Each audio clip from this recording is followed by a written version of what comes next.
नमस्कार, चला तर मग बनवूयात ओल्या मटारचे क्रिस्पी आणि चविष्ट असे कटलेट। एक बाउल वाफवलेले मटार घ्यायचे आणि स्मॅशरने ते स्मॅश करून घ्यायचे। एक बाउल भिजवलेले पोहे घ्यायचे, चवीप्रमाणे मीठ, 2 चमचे क्रश केलेले धणे आणि मसाले घालून घ्यायचे।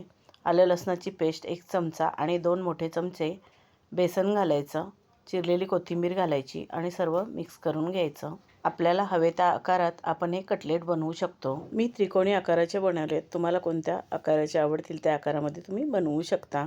वरून थोडे तीळ लावून घ्यायचे। फ्राय पॅनमध्ये तेल घालून शॅलो फ्राय करून घ्यायचे। तुम्हाला आवडत असतील तर तुम्ही डीप फ्राय सुद्धा करू शकता। दोन्ही बाजूनी छान गोल्डन कलर येईपर्यंत फ्राय करून घ्यायचे। सर्व साहित्य डिस्क्रिप्शन बॉक्समध्ये दिलेलं आहे। हे कटलेट क्रिस्पी होतातच पण चवीला अप्रतिम लागतात।